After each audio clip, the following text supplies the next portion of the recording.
Pembacaan Alkitab 11 Februari. Keluaran 32 ayat 1 sampai Keluaran 33 ayat 23. Ketika bangsa itu melihat bahwa Musa mengundur-undurkan turun dari gunung itu, maka berkumpullah mereka mengerumuni Harun dan berkata kepadanya, "Mari buatlah untuk kami Allah yang akan berjalan di depan kami, sebab Musa ini orang yang telah memimpin kami keluar dari tanah Mesir. Kami tidak tahu apa yang telah terjadi dengan dia." Lalu berkatalah Harun kepada mereka, "Tanggalkanlah anting-anting emas yang ada pada telinga istrimu, anakmu laki-laki dan perempuan, dan bawalah semuanya kepadaku." Lalu seluruh bangsa itu menanggalkan anting-anting emas yang ada pada telinga mereka dan membawanya kepada Harun. Diterimanya itu dari tangan mereka, dibentuknya dengan pahat yang dibuatnya daripada anak lembu tuangan. Kemudian berkatalah mereka, "Hai Israel, inilah Allahmu yang telah menuntun engkau keluar dari tanah Mesir." Ketika Harun melihat itu, didirikannya mezbah di depan anak lembu itu. Berserulah Harun, katanya, "Besok hari raya bagi Tuhan, dan keesokan harinya pagi-pagi, maka mereka mempersembahkan korban bakaran dan korban keselamatan, supaya itu duduklah bangsa itu untuk makan dan minum. Kemudian bangunlah mereka dan bersukaria. Berfirmanlah Tuhan kepada Musa, "Pergilah, turunlah, sebab bangsamu yang kau pimpin keluar dari tanah Mesir telah rusak lakunya." Segera juga mereka menyimpang dari jalan yang kuperintahkan kepada mereka. Mereka telah membuat anak lembu tuangan, dan kepadanya mereka sujud menyembah dan mempersembahkan korban sambil berkata, "Hai Israel, inilah Allahmu yang telah menuntun engkau keluar dari tanah Mesir." Lagi firman Tuhan kepada Musa, "Telah kulihat bangsa ini, dan sesungguhnya mereka adalah suatu bangsa yang tegar tengkuk. Oleh sebab itu biarkanlah aku supaya murkaku bangkit terhadap mereka, dan aku akan membinasakan mereka, tetapi engkau akan kubuat menjadi bangsa yang besar." Lalu Musa mencoba melunakkan hati Tuhan Allahnya dengan berkata, "Mengapakah Tuhan murkamu bangkit terhadap umatmu yang telah kau bawa keluar dari tanah Mesir dengan kekuatan yang besar dan dengan tangan yang kuat? Mengapakah orang Mesir akan berkata, Dia membawa mereka keluar dengan maksud menimpakan malapetaka kepada mereka dan membunuh mereka di gunung dan membinasakannya dari muka bumi? Berbaliklah dari murkamu yang bernyala-nyala itu dan menyesallah karena malapetaka yang hendak kau datangkan kepada umatmu. Ingatlah kepada Abraham, Ishak dan Israel, hamba-hambamu itu. Sebab kepada mereka engkau telah bersumpah demi dirimu sendiri dengan berfirman kepada mereka, Aku akan membuat keturunanmu sebanyak bintang di langit, dan seluruh negeri yang telah kujanjikan ini akan kuberikan kepada keturunanmu, supaya dimilikinya untuk selama-lamanya. Dan menyesallah Tuhan karena malapetaka yang dirancangkannya atas umatnya. Setelah itu berpalinglah Musa, lalu turun dari gunung dengan kedua loh hukum Allah dalam tangannya. Loh-loh yang bertulis pada kedua sisinya, bertulis sebelah menyebelah. Kedua loh itu ialah pekerjaan Allah, dan tulisan itu ialah tulisan Allah ditukik pada loh-loh itu. Ketika Yosua mendengar suara bangsa itu bersorak, berkatalah ia kepada Musa, "Ada bunyi sorak peperangan kedengaran di perkemahan." Tetapi jawab Musa, "Bukan bunyi nyanyian kemenangan, bukan bunyi nyanyian kekalahan. Bunyi orang menyanyi berbalas-balasan itulah yang kudengar." Dan ketika ia dekat ke perkemahan itu dan melihat anak lembu dan melihat orang menari-nari, maka bangkitlah amarah Musa. Dilemparkannya lah kedua loh itu dari tangannya dan dipecahkannya pada kaki gunung itu. Sesudah itu diambilnya lah anak lembu yang dibuat mereka itu, dibakarnya dengan api dan digilingnya sampai halus, kemudian ditaburkannya ke atas air dan disuruhnya diminum oleh orang Israel. Lalu berkatalah Musa kepada Harun, "Apakah yang dilakukan bangsa ini kepadamu, sehingga engkau mendatangkan dosa yang sebesar itu kepada mereka?" Tapi jawab Harun, "Janganlah bangkit amarah tuanku. Engkau sendiri tahu bahwa bangsa ini jahat semata-mata. Mereka berkata kepadaku, buatlah untuk kami Allah yang akan berjalan di depan kami, sebab Musa ini orang yang telah memimpin kami keluar dari tanah Mesir. Kami tidak tahu apa yang telah terjadi dengan dia." Lalu aku berkata kepada mereka, "Siapa yang punya emas haruslah menanggalkannya." Mereka memberikannya kepadaku, dan aku melemparkannya ke dalam api, dan keluarlah anak lembu ini. Ketika Musa melihat bahwa bangsa itu seperti kuda terlepas dari kandang, sebab Harun telah melepaskannya sampai menjadi buah cemooh bagi lawan mereka, maka berdirilah Musa di pintu gerbang perkemahan itu serta berkata, "Siapa yang memihak kepada Tuhan, datanglah kepadaku." Lalu berkumpullah kepadanya seluruh Bani Lewi. Berkatalah ia kepada mereka, "Beginilah firman Tuhan Allah Israel, baiklah kamu masing-masing mengikatkan pedangnya pada pinggangnya dan berjalanlah kian kemari melalui perkemahan itu dari pintu gerbang ke pintu gerbang, dan biarlah masing-masing membunuh saudaranya dan temannya dan tetangganya." Bani Lewi melakukan seperti yang dikatakan Musa, dan pada hari itu tewaslah kira-kira 3.000 orang dari bangsa itu. Kemudian berkatalah Musa, "Baktikanlah dirimu mulai hari ini kepada Tuhan, masing-masing dengan membayarkan jiwa anaknya laki-laki dan saudaranya, yakni supaya kamu diberi berkat pada hari ini." Keesokan harinya berkatalah Musa kepada bangsa itu, "Kamu ini telah berbuat dosa besar, tetapi sekarang aku akan naik menghadap Tuhan. Mungkin aku akan dapat mengadakan pendamaian karena dosa itu." Lalu kembalilah Musa menghadap Tuhan dan berkata, "Bangsa ini telah berbuat dosa besar, sebab mereka telah membuat Allah emas bagi mereka. Tetapi sekarang kiranya Engkau mengampuni dosa mereka itu, dan jika tidak, hapuskanlah kiranya namaku dari dalam kitab yang telah Kau tulis." Tetapi Tuhan berfirman kepada Musa, "Siapa yang berdosa kepadaku, nama orang itulah yang akan kuhapuskan dari dalam kitabku. Tetapi pergilah sekarang, tuntunlah bangsa itu ke tempat yang telah kusebutkan kepadamu.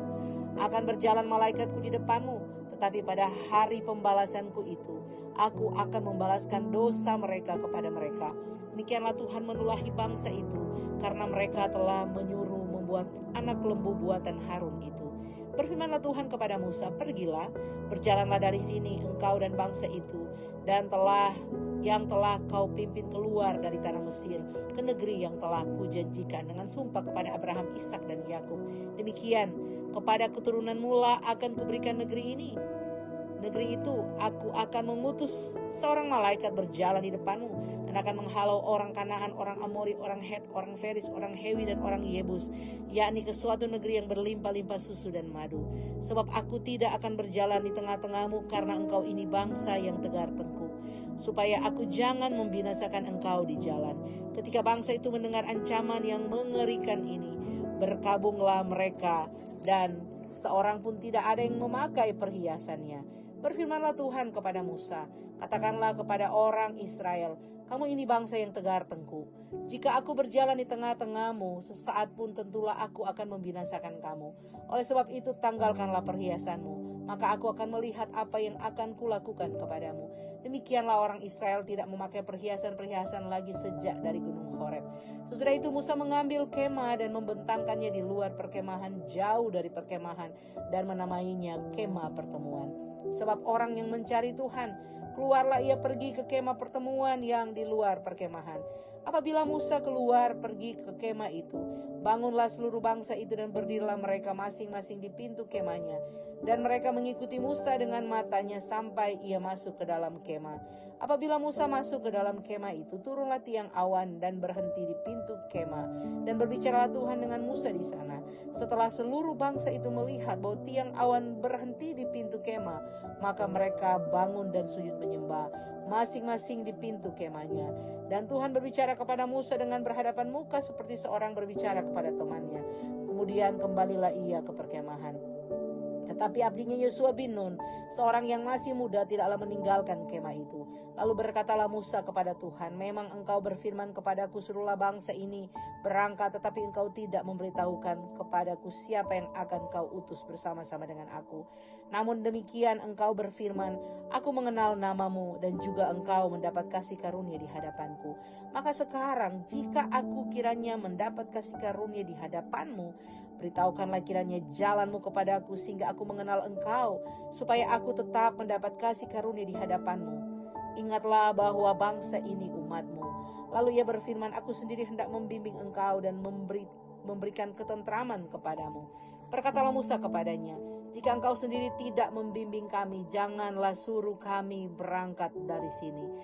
Dari manakah gerangan akan diketahui bahwa aku telah mendapat kasih karunia di hadapanmu, yakni aku dengan umatmu ini?" Bukankah karena engkau berjalan bersama-sama dengan kami sehingga aku dengan umatmu ini dibedakan dari segala bangsa yang ada di muka bumi ini? Berfirmanlah Tuhan kepada Musa, juga hal yang telah kau katakan ini akan kulakukan. Karena engkau telah mendapat kasih karunia di hadapanku dan aku mengenal engkau. Tetapi jawabnya, perlihatkanlah kiranya kemuliaanmu kepadaku. Tapi firman-Nya, aku akan melewatkan segenap kegemilanganku dari depanmu dan menyerukan nama Tuhan di depanmu. Aku akan memberi kasih karunia kepada siapa yang kuberi kasih karunia dan mengasihi siapa yang kukasihani. Lagi firman-Nya, engkau tidak tahan memandang wajahku sebab tidak ada orang yang memandang aku dapat hidup. Berfirmanlah Tuhan, ada suatu tempat dekatku di mana engkau dapat berdiri di atas gunung batu. Apabila kemuliaanku lewat, maka aku akan menempatkan engkau dalam lekuk gunung itu dan aku akan menudungi engkau dengan tanganku sampai aku berjalan lewat. Kemudian aku akan menarik tanganku dan engkau akan melihat belakangku tetapi wajahku tidak akan kelihatan. Pembacaan dari Perjanjian Baru, Matius 26 ayat 69 sampai Matius 27 ayat 14. Sementara itu Petrus duduk di luar halaman. Maka datanglah seorang hamba perempuan bertanya kepadanya. Katanya, engkau juga selalu bersama-sama dengan Yesus orang Galilea itu. Tetapi ia menyangkalnya di depan semua orang, katanya, aku tidak tahu apa yang engkau maksud. Ketika ia pergi ke pintu gerbang, seorang hamba lain melihat dia dan berkata kepada orang-orang yang ada di situ, orang ini bersama-sama dengan Yesus orang Nazaret itu. Dan ia menyangkalnya pula dengan bersumpah, aku tidak kenal orang itu. Tidak lama kemudian orang-orang yang ada di situ datang kepada Petrus dan berkata, pasti engkau juga salah seorang dari mereka itu, nyata dari bahasamu. Maka mulailah Petrus mengutuk dan bersumpah, aku tidak kenal orang itu. Dan pada saat itu berkokoklah ayam.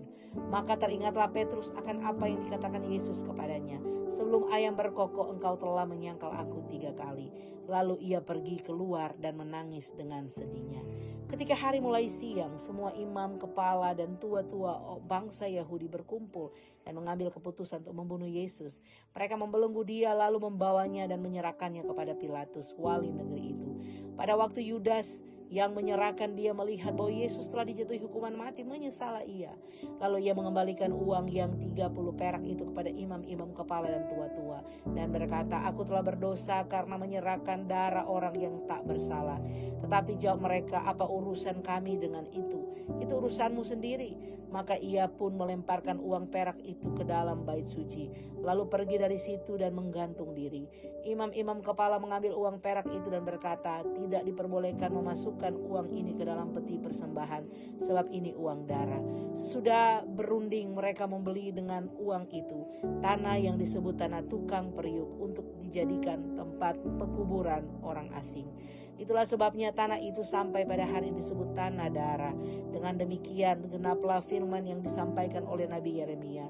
Mereka menerima 30 uang perak, yaitu harga yang ditetapkan untuk seorang menurut penilaian yang berlaku di antara orang Israel.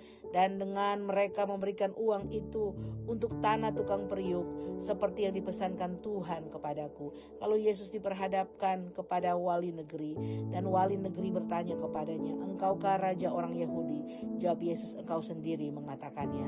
Tetapi atas tuduhan yang diajukan imam-imam kepala dan tua-tua terhadap dia, ia tidak memberi jawab apapun. Maka kata Pilatus kepadanya, tidakkah engkau dengar betapa banyaknya tuduhan saksi-saksi terhadap engkau?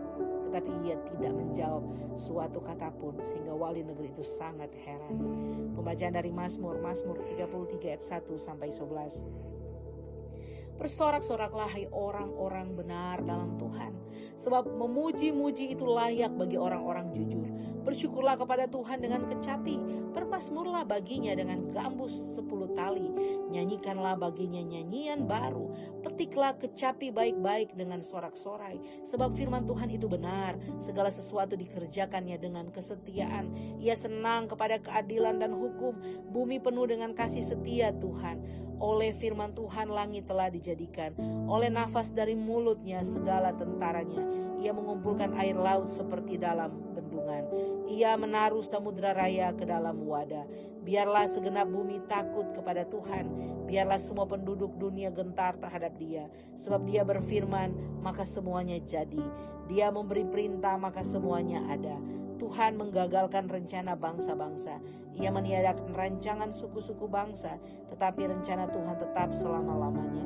Rancangan hatinya turun-temurun. Hikmat hari ini, Amsal 8 ayat 33 sampai 36. Dengarkanlah didikan, maka kamu menjadi bijak. Janganlah mengabaikannya. Berbahagialah orang yang mendengarkan daku, yang setiap hari menunggu pada pintuku, yang menjaga tiang pintu gerbangku. Karena siapa mendapatkan aku, mendapatkan hidup, dan Tuhan berkenan akan dia.